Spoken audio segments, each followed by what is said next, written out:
In this part, I'm introducing how to value accounts receivable. So as the example in the prior video, receivables as trade or non-trade receivables. Because different receivables are from different business transactions and have different impact on the firm's financial position and the future cash flows. The next is the value. Most of receivables are reported as current assets, so we just report their net realizable value, which is the difference between the gross accounts receivable subtract the contra accounts or loans for doubtful account.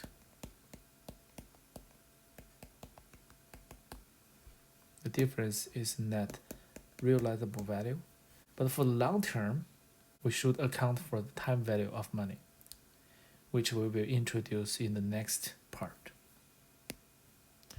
Because we use net realizable value to value accounts receivable, so we should consider how to measure the uncollectible accounts receivables, which means the part of the receivable are not collectible or become bad debt.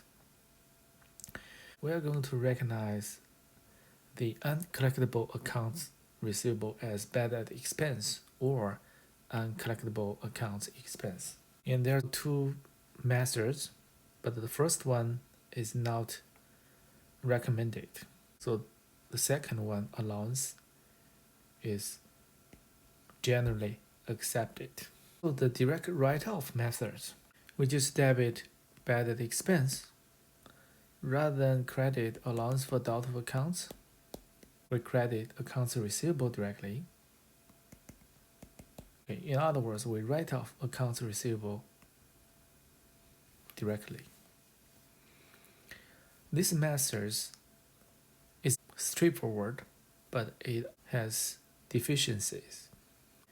This is a violation of matching principle, because when the firm realizes that they are less likely to collect the payments from their customer, maybe months or years after the credit sales, which recorded in the prior accounting period. So the revenue and the bad debt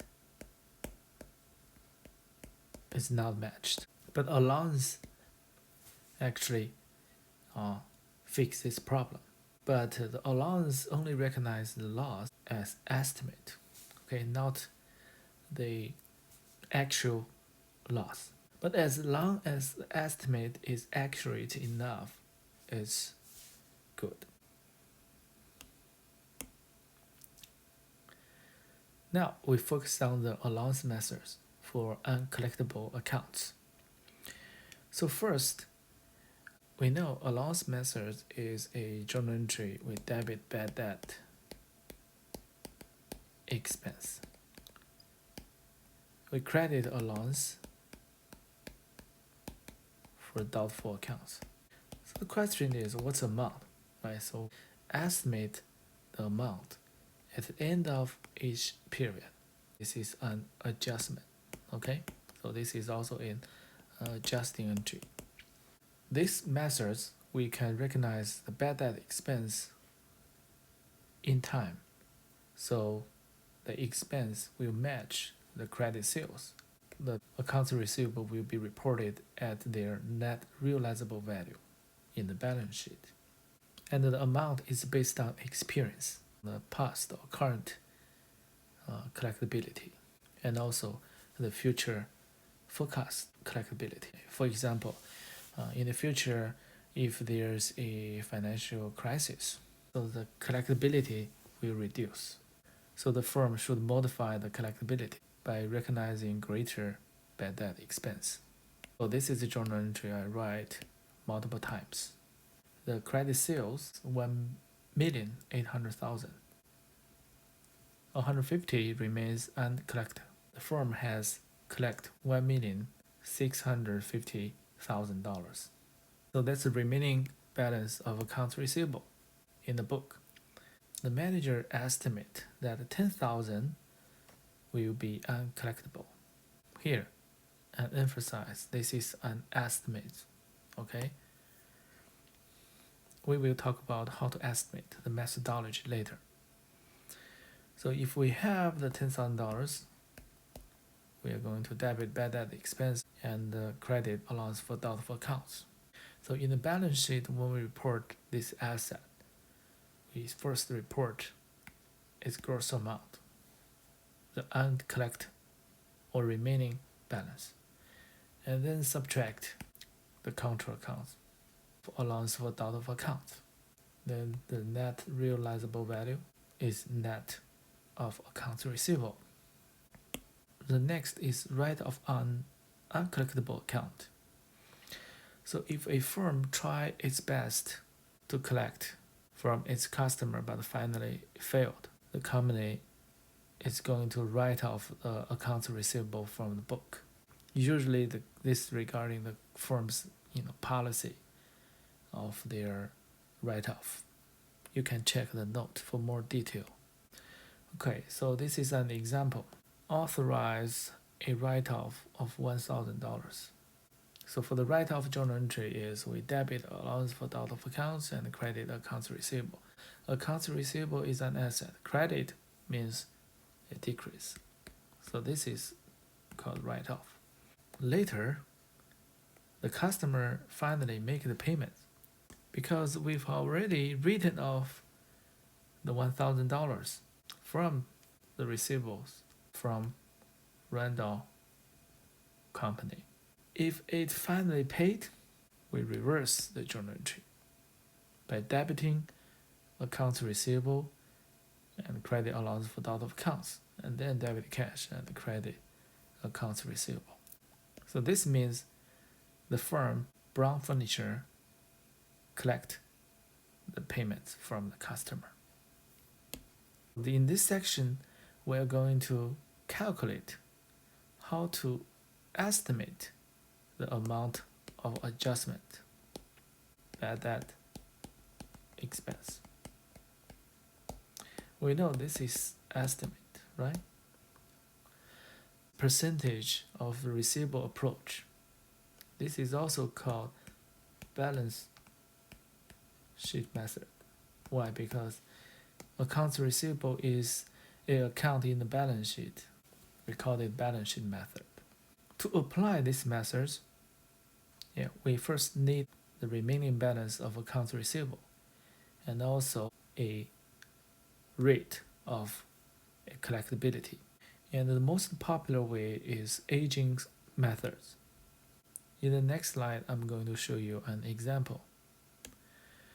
Okay, the four numbers represents the accounts receivable outstanding from these four customers, total $547,000. The number of days the accounts receivable outstanding are different. Some are under 1 month, some are under 2 months, 3, 4 months, or over 4 months. Why we classified the receivables into these 5 categories? Because each category has different collectabilities. The greater number of days, the less likely the receivable will be collected. So if the customer is able to pay, they will pay earlier, not delayed for over 120 days. All of these classifications, so the total accounts receivable now are split into 5 parts. And each parts or each layer has different collectabilities. See here, under 30s, the uncollectability is only 0.8. But over 120 is greater than 25%. We multiply each balance of receivable with their uncollectability, the percentages, we get the required balance in allowance. We sum them, so this is considered the ending balance of allowance for doubtful accounts. Okay, be careful. This number in red is not bad debt expense. Okay, it is ending balance of allowance for doubtful accounts. We need to calculate what the adjustment is. We need to take a look at the T account of allowance for doubtful accounts. If this is allowance for doubtful accounts, okay. In this example, it is very simple. The beginning balance is 0. We know allowance for doubtful accounts is a control account of accounts receivable. So it is a credit account. So balance 0. We calculate and get the ending balance of the allowance for doubtful account is 26,610. So ending balance is 26,610. The next is what adjustment can change the allowance for doubtful accounts from 0 to 26,610. So now we know adjustment is this amount. These methods, the aging schedule methods, we first determine the ending balance. And based on the T accounts, we can calculate the adjustment. Then we're making this adjusting entry by debiting bad debt expense and credit allowance for doubtful accounts. If the beginning balance is not 0, if it is 800, again, ending balance 26,610, right? So what journal entries can make the ending balance to be $26,610? If the beginning balance is 800, yeah, we can just credit 25,810. So this is adjustments. Okay, so again, this is also adjustments. Okay, so if I give you an extra example, if I assume the beginning balance is $100 debit, then the adjustment will be, let me use different color. The adjustment will be 26,710. Okay, so you have to debit bad debt expense 26,710 and credit 26,710.